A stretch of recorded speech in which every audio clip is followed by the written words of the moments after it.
how the sheriffs in this country and the sheriffs in your community ought to know the Constitution. They also ought to be able to know how to enforce the Constitution and to know the Constitution well enough to know what their constitutional duty as an officer of the law is. And we'll also talk about what you can do in your own community, how you can help your sheriffs. We'll talk about an organization by the name of CSPOA. That's the Constitutional Sheriffs and Peace Officers Association. We'll have an interview with a man by the name of Sam Bushman, and he'll give us a lot of information about what the CSPOA does and some information for you, again, how you can help your community and your local sheriff. This and much more today on Politically Insane.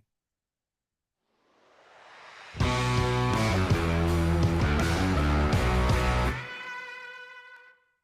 right, hello everybody, and welcome back to another episode of Politically Insane. Today, I want to get into an interview, but before we get to that, of course, we have all seen how the mainstream media, how BLM and even Antifa, and even looking into our own government, looking into how even our own citizens have really turned our backs against our own law enforcement here in the United States. We've seen how they completely turn their backs on the law enforcement. And not only that, but they've tried to defund our law enforcement. And with defunding them, they've tried to paint all of our police officers and our sheriffs, all of our local law enforcement as the bad guys. And here at Politically Insane, we do support the blue, we back the blue. And sometimes it can be difficult to support police officers who don't support and uphold the Constitution. And that's what we really want to talk about today. Today, our guest, we have Sam Bushman, the National Operations Director of the CSPOA. That's the Constitutional Sheriffs and Peace Officers Association. Sam, thank you so much for joining. Delighted to be here. When you say insane, it reminds me of Ted Nugent. It is insane. And we back the blue when they're true. Thanks for having me, sir. Yeah, absolutely. I appreciate you coming on. And of course, before we talk about the CSPOA, I want to first kind of start off with you. Can you kind of tell us about you and yourself and your journey and what brought you here, where you are in life, and specifically what brought you here to working with the CSPOA? Absolutely. When I was a teeny kid, about 5 years old, I wanted to be a rock star talk show host. And I used to listen to Wolfman Jack back in the days, for those who are old enough to remember. And I wanted to be just like that guy. And my mom checked into broadcasting school when I was a little kid, and they said, forget it, kid, it's like being a rock star. So I started to make my living in real estate and IT and all this kind of stuff. But then I got involved in a political campaign back in early 1991. And in that political campaign, I was listening to some radio overnight, and I heard a couple of talk show hosts, and I thought, you know what, these guys are nuts, and they need to be shut down, or if they're right, they need to be promoted. Well, I found out they were right. One of them was Jerry Hughes. He did a radio program called Washington on Trial. Anyway, long story short, I agreed that they needed to be promoted. So then I worked at a radio station for a bit and tried to get them to carry the programs at more reasonable times to listen, and they wouldn't. And I learned a very important lesson. He who owns the media makes the rules. So I went and bought a radio station. I literally sold a house that my wife and I built, and I bought a radio station. I learned to run it by hard knocks. I ran it for 10 years. Then I went into nationally syndicated radio. And so now I've syndicated radio shows for a long time. I've been doing my nationally syndicated radio talk show called Liberty Roundtable Live at libertyroundtable.com. It's a 2-hour a day, 6-day a week radio talk show. You can check it out, libertyroundtable.com. Or you can go to lovingliberty.net to learn more about the network that I run and I'm involved with. But anyway, to make a long story short, I was interviewing Richard Mack even before he won his Supreme Court case. And then when he won, we became great friends, and we started to work together on more and more things. And basically, one thing led to another, and I was involved in as much as anybody in the CSPOA. And there's a reason why. You know, there's a lot of people, a lot of programs, a lot of organizations out there. But as I worked with Richard Mack, the sheriff that beat Bill Clinton at the Supreme Court, creating the greatest 10th Amendment decision ever in American history, I realized this man is true. He's blue. He's real. You know what? He didn't do this for fame and fortune. He did this because he wanted to defend our God-given inalienable rights of self-defense. And when I realized how true blue he was, and when I worked with him on projects, and I went to events with him, and I shared the speaking stage with him and different things, I realized, you know what? He created a book called The Constitutional Sheriff, America's Last Hope, or The County Sheriff, America's Last Hope. And The County Sheriff, America's Last Hope, that book really articulates what we believe the solutions are in America today. You know, it's one thing to talk about solutions. It's another thing to raise a lot of money. But the most important thing we're doing is saying, hey, let's get government closest to the people. Let's work with that government. Let's make sure that sheriff, that executive branch knows our name. We know his name. We back him. We back the blue when he's true, meaning when he keeps his oath of office, when he keeps his promise to the people, if you will, who elected him, then we back him. And if he won't do those things, we intend to find somebody else to represent us who will. And so I realized that it was the most powerful solution in America, county by county, to truly take back America peacefully. And there's not a lot of options out there to get that done anymore. But this is America's last hope. The county sheriff, America's last hope.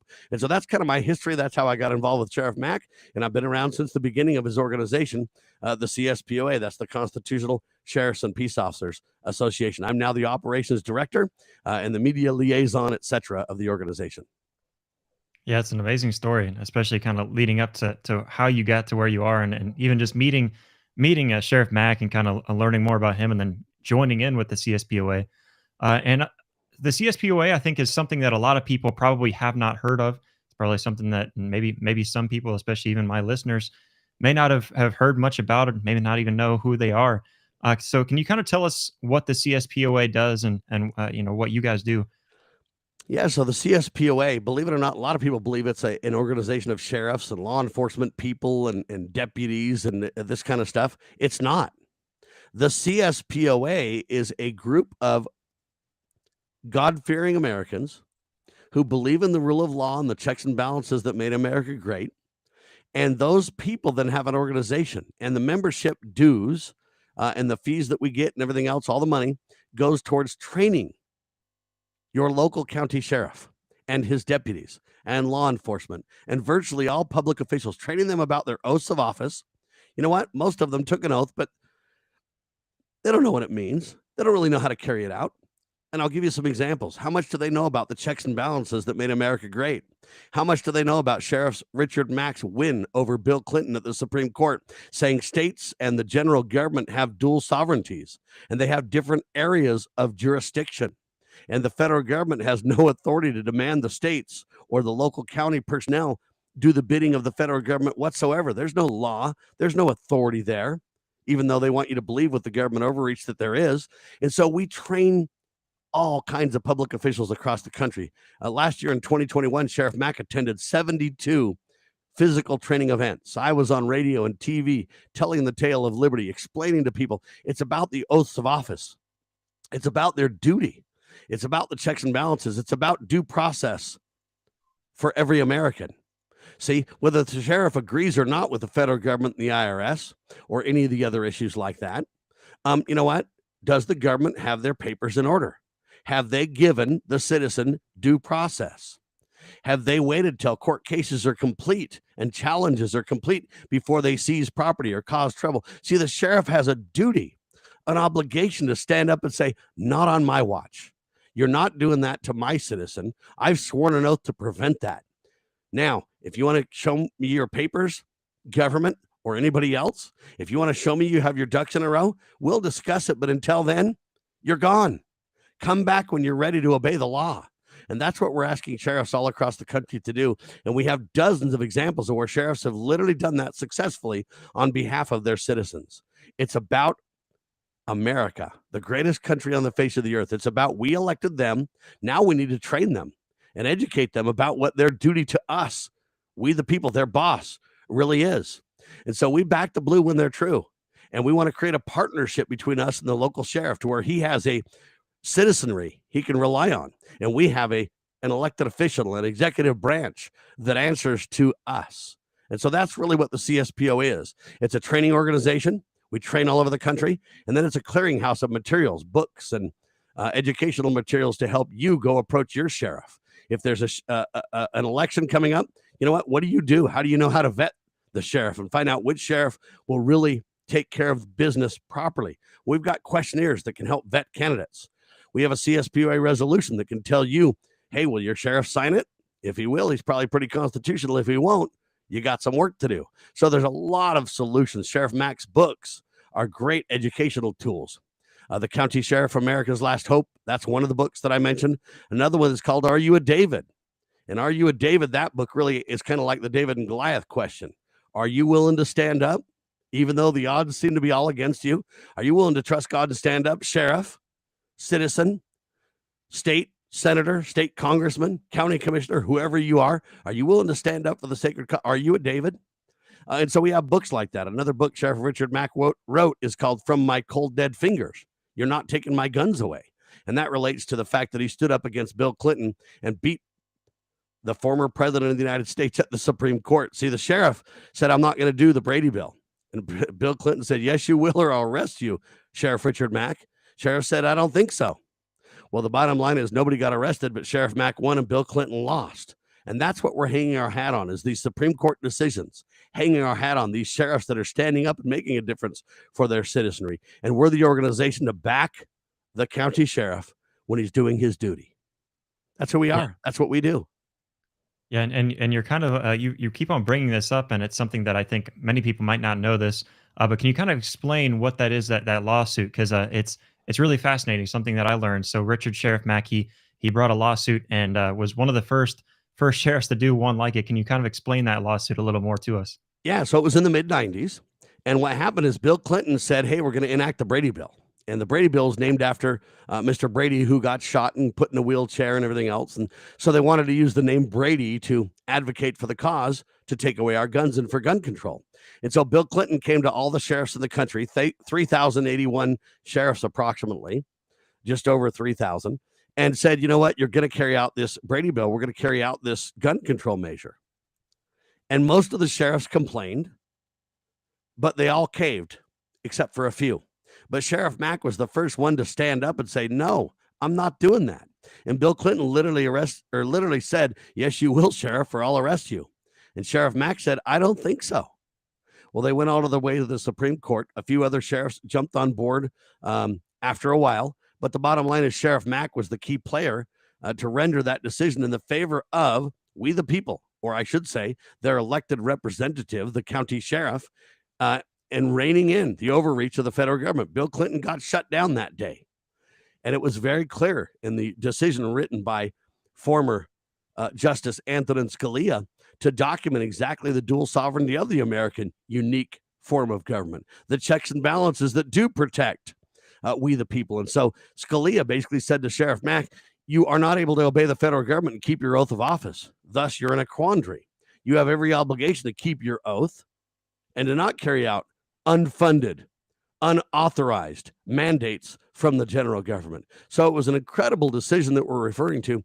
We're calling it the greatest 10th Amendment decision ever rendered in American history, because that's what it really was back in the day. And we need to learn to use it more. We need to share it and help people understand it. And we need to basically hang our hats on these principles that were articulated so well by Antonin Scalia and by the majority of the justices in that case, because it was accurate.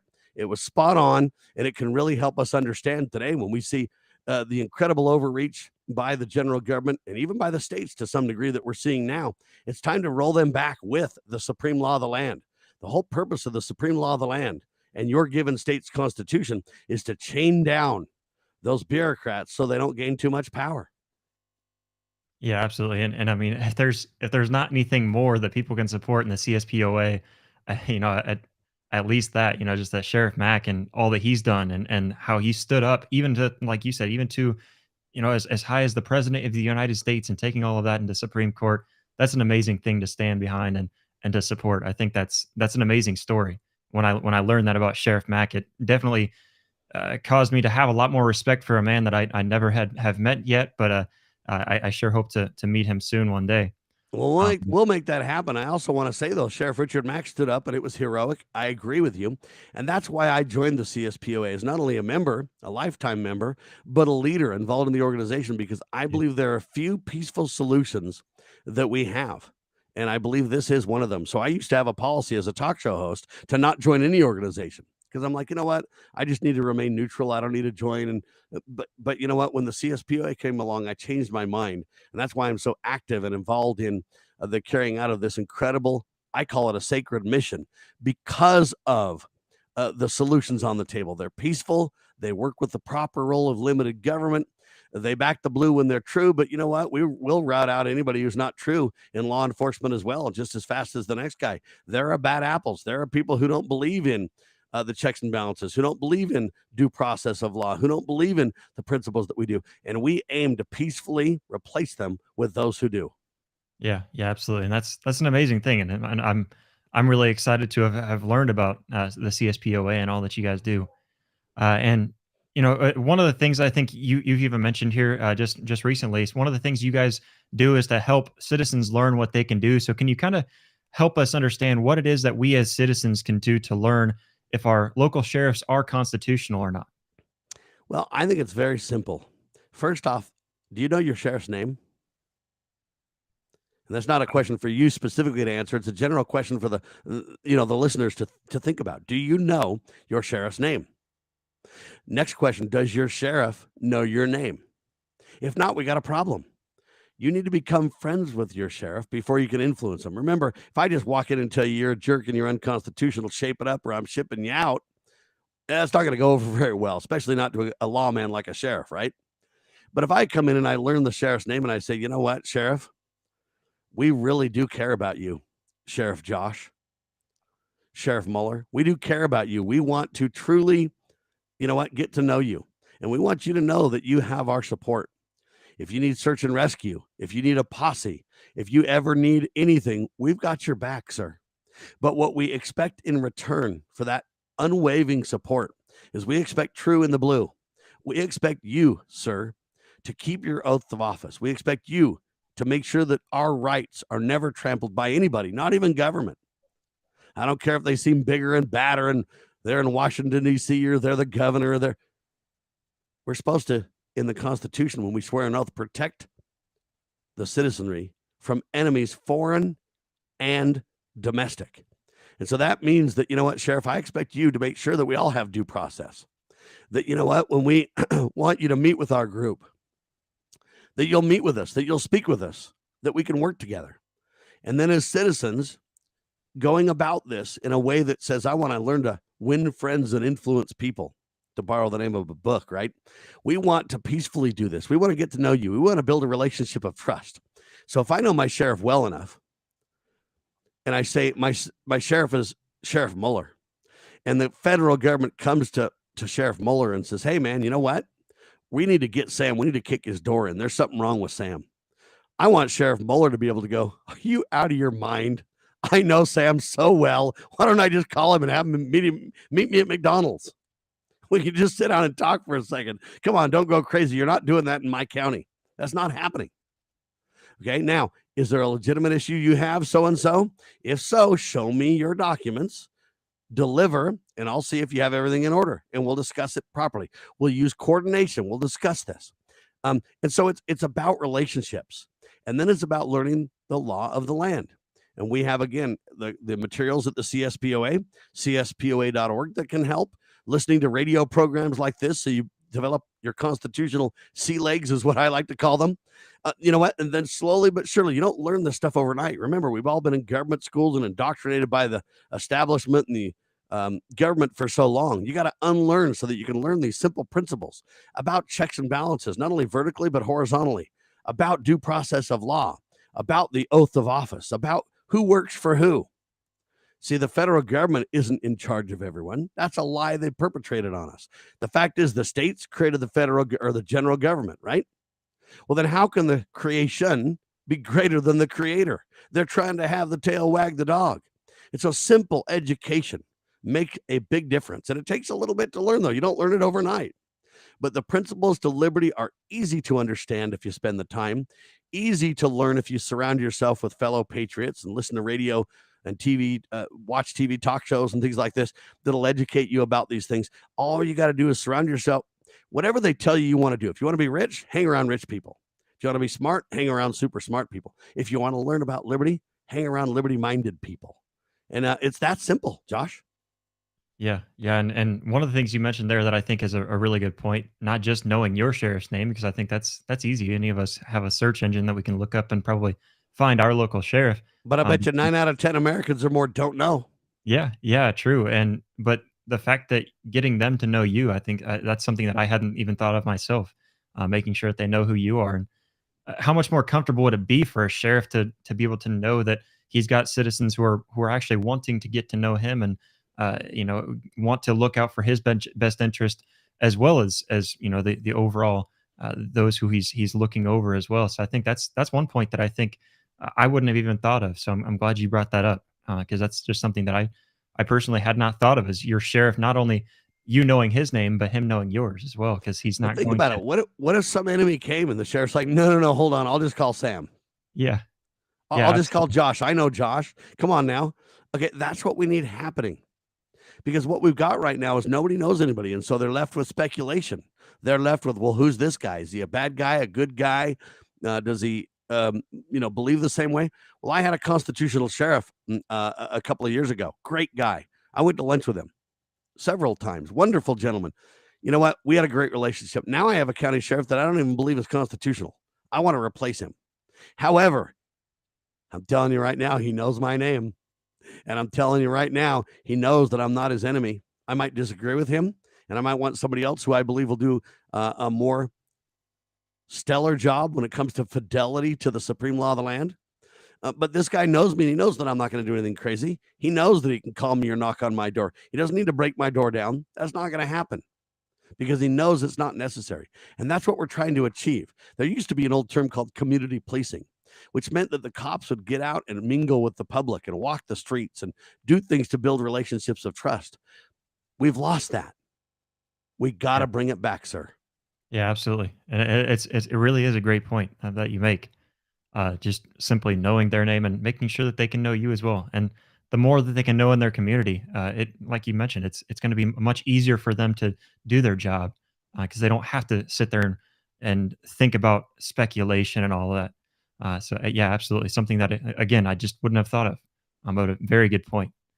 And something that us as Americans, especially as citizens, people who just sit here and maybe watch the news, or we might hear about the news, read about the news. For us, looking at all of the issues that are going on, and even issues, especially within our own communities, it's so easy for us to feel like there's nothing we can really do to help, and there's nothing we can do to try to fix the world around us today. But what do you think you would have as advice for what we can do at the local level to make a difference in our own communities as it relates to the stuff that we see going on around us? The first thing I would do is plug into local organizations that are making a difference. You know, you got Campaign for Liberty, Ron Paul's group. You've got the John Birch Society that's been at it for a long time. You got Eagle Forum that's been around for a long time. You got the People's Rights Organization that's been around for a while now. And I'm saying plug into one of those organizations. And I'll tell you why. You know, there's strength in numbers. First there was one, then there was two, then there was the few, then the many carried the day. A lot of hands make heavy work light. And so what I'm saying to you is, you know what? They want us to be separated and feel isolated and feel alone and feel like the fat lady's already sung. Well, pardon the French, ain't true. Got news for you. We, the people, can meet up. We can get strength from one another. We can organize ourselves into meaningful, solution oriented groups that can make a difference around the country. You don't need a majority to win either. You just have to have a tireless minority of God fearing Americans who are willing to set brush fires of freedom around the country and really ignite the hearts and minds of people to peacefully work together to preserve the greatest country on the face of the earth. And that's what we've got. We need to realize that it is not negative. God's in charge. He set his hand to this nation. Let's never forget what our founders taught us. Let's carry forward their legacy in a meaningful way, in a solutions oriented way, in a way that we work with one another. We stand together with arms linked as Americans. I don't care what color you are. I don't care what religion you are. Let's link arms and battle for the principles of liberty like our lives depend on it. Because you know what? I'm convinced they really do. And we can leave a better place for our children and our grandchildren. That's what it's all about. I have 8 kids. I've got 5 grandchildren. I've been married to my wife. We're about to celebrate our 30th year anniversary. And so it's about God, family, and country, sir. And that's my best advice to say, don't stay alone. Get with like minded people. And in that, there's strength. If we meet together oft to work towards the sacred cause of liberty, it reminds me of a fire. You know, when all the logs are together, they get pretty hot. When the logs, you take it out of the fire and set it off to the side, it gets cold quick. That's what it's all about. Yeah, absolutely, and I couldn't have said it better. And that's really what the main purpose of this show is as well, is making sure that God is also instilled in the way that we we decide really anything, and whenever we look at even politics, to support politics and support maybe the things around in society in a way that we are first using our Christianity to choose what we are going to support and choose what we are going to stand for and choose what we're going to fight against. But yeah, absolutely, I couldn't have said it better. Now, And Richard and I also do a TV show on Brighteon TV every Tuesday. Myself and Sheriff Richard Mack are the co-hosts of the show. It's the Sheriff Mack Show, and I simulcast it with my radio program every Tuesday. It's 10 o'clock Eastern time, but it's on Brighteon.tv. And the reason I tell you that is because, joining radio shows like that, TV shows like that, your TV show, people gain a familial relationship, a family style relationship when they spend enough time with us. They learn who we are, what makes us tick. Pretty soon they become our friends and our confidants. And that's what I'm talking about. You need to do it virtually and physically. yeah, yeah, absolutely. And you even mentioned just kind of growing in numbers, and way you grow in numbers is find people close to you that hold the same hold and try to support the same values as you. And that even goes as far as even businesses you support. I think that's something that I found recently that really shows a lot in numbers is there's a lot of small local businesses that you can find even that you can really get to know the people who own the businesses and find a lot of like you mentioned, is kind of showing where you can really kind of grow with others and get to know others just by simply reaching out and trying to find those numbers. But I had a restaurant in my area. They've now sold the restaurant, but you know what? They would give you a 15% discount if you walked in and said, "Give me liberty." oh yeah, See, that's the kind of stuff we're talking about. yeah, yeah, absolutely. Yeah, that's some really cool stuff. And I even got to meet some guys that own a coffee roasting they're a coffee roasting company here nearby, and I really found them I think through social media or something of the sort, and got to interview them and talk to them. And just by getting to know them, I found out a lot about them and their company that I really appreciated. It's a lot easier to support companies like that whenever you learn that they hold and share the same values as you do. And just little things like that. It really is cool to reach out and to learn more about others around you, and to be able to learn more about them, to know if they do share those values with you as well. It is true. If we build it, they will come, ladies and gentlemen. And when we do Absolutely. that like-minded business thing like that, we're not only finding friends, but you know what? When you send $1 to the big corporations, it just goes out of your town down the road to wherever the headquarters are. Yeah. Right? If it's Bill Gates, it heads to, I guess, Washington or whatever. If it's Apple or some of these other big companies, it just goes international.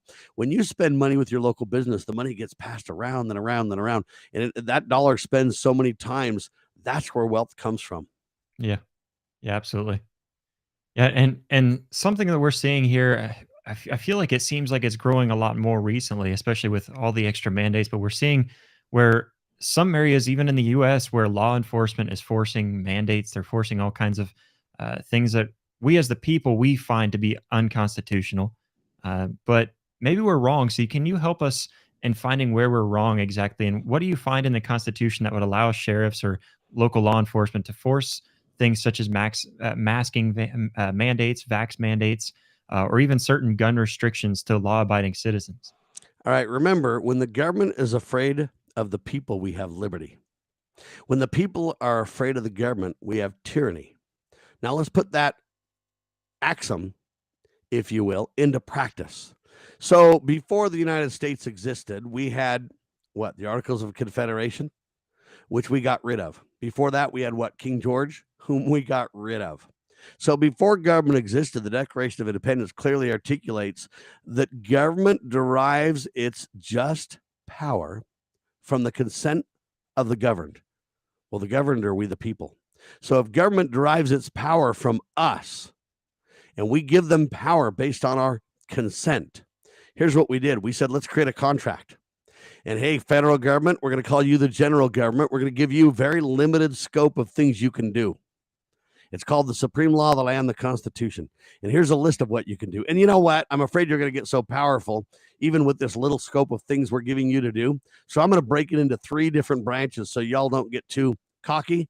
We're going to make sure that one reins in the other, one stops the other, one's accountable for the other. And we're going to give you specific things to do. Stay in your lane now. So you've got 3 lanes. And then You're chained down. All you can do is what we've listed in your 3 lanes. In fact, to make it more strong, the Constitution is what you're allowed to do. But the Bill of Rights and the 10th Amendment says, and nothing more. Anything that's not on a list, you don't have authority to do, federal government. And then we've done the same thing all the way down to the county level, 3 branches of government.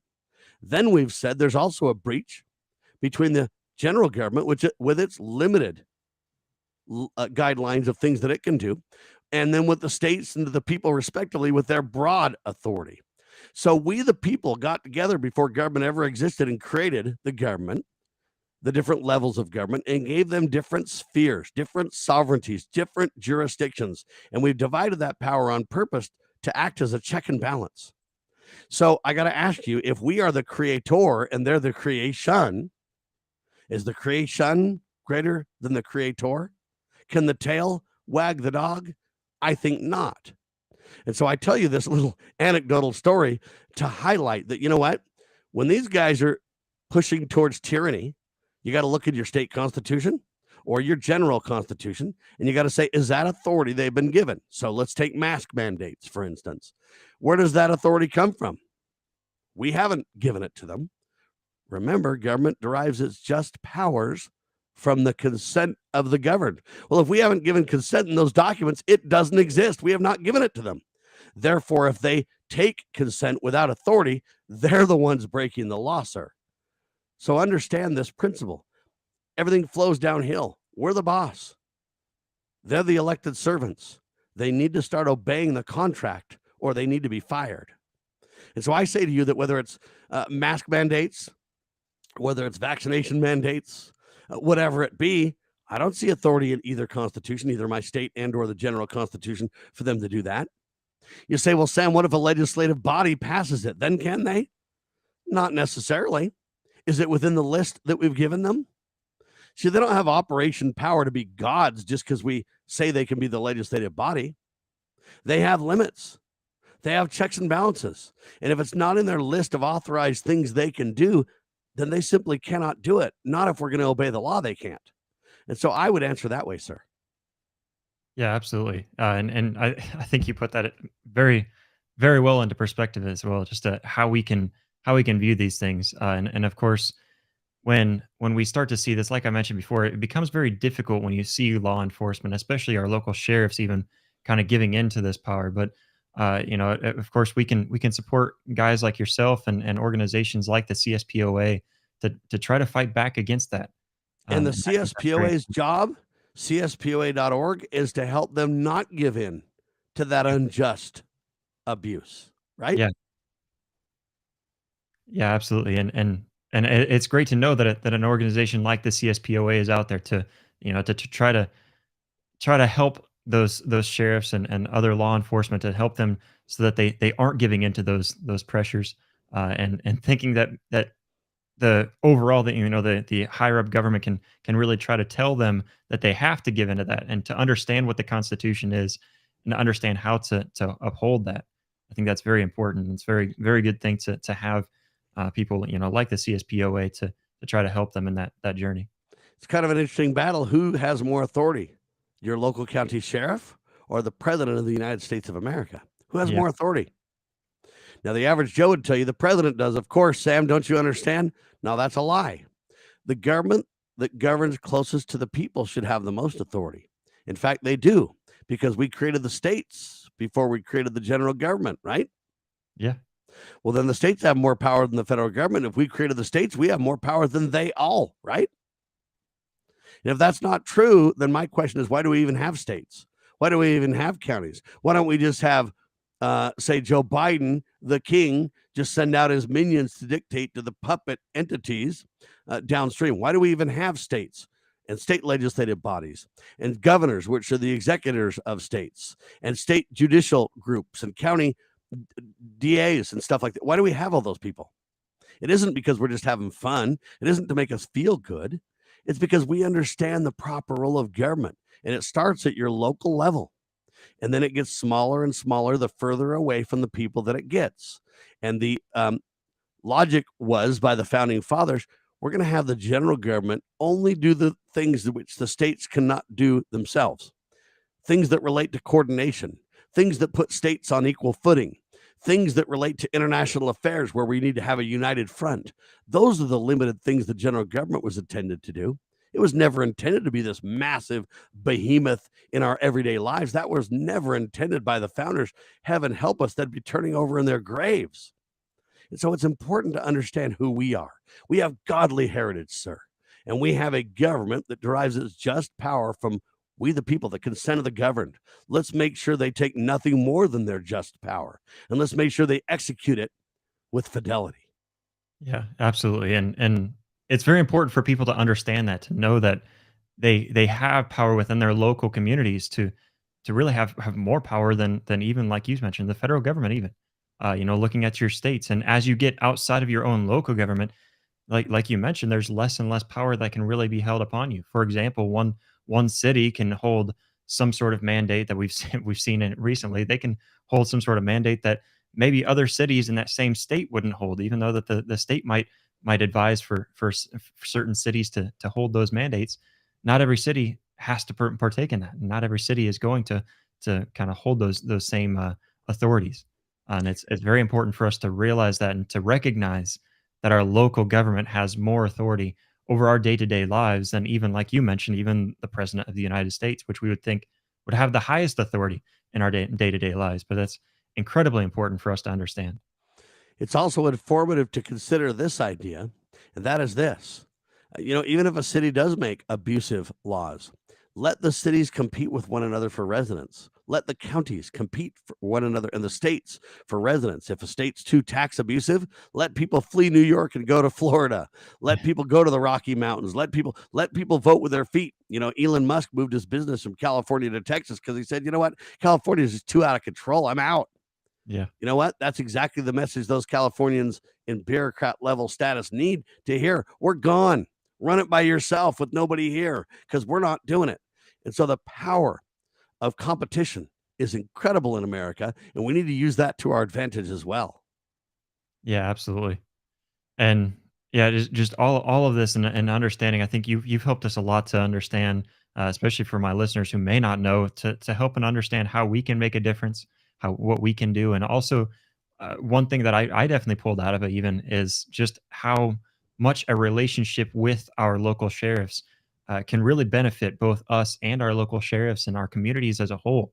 And so I think that's incredibly important. And I appreciate you so much for coming on and helping us out. I know we're kind of running out of time on our time frame here, but I appreciate you so much for coming on and joining us and helping us learn more about all of that, as well as learning about the CSPOA. Again, that's the Constitutional Sheriffs and Peace Officers Association. And I hope that this was as beneficial to all of my listeners as well as it was to me even. And before I let you go, Sam, real quick, I just wanted to ask you, where can people learn more and support your work at the CSPOA? CSPOA.org. You can sign up to become a member. You can join our weekly posse if you're a member. You can get clearinghouse materials to help educate you, your loved ones around you, your sheriff or public officials. We're here to serve. CSPOA.org. Josh, thanks for having me, sir. And God bless your audience. Absolutely, Sam. Thank you so much for joining. And that's all we have today. Thank you, everyone, for watching, for listening. God bless.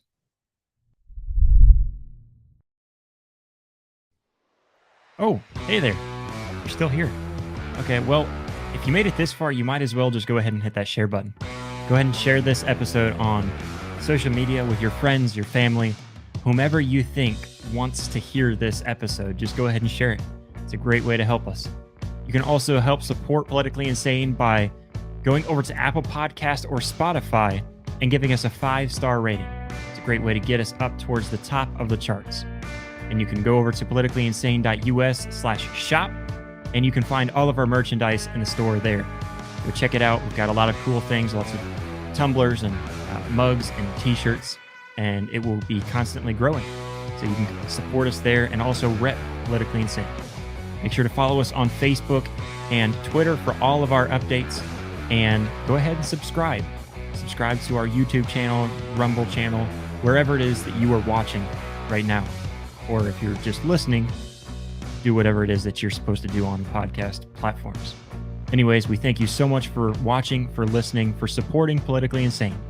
God bless.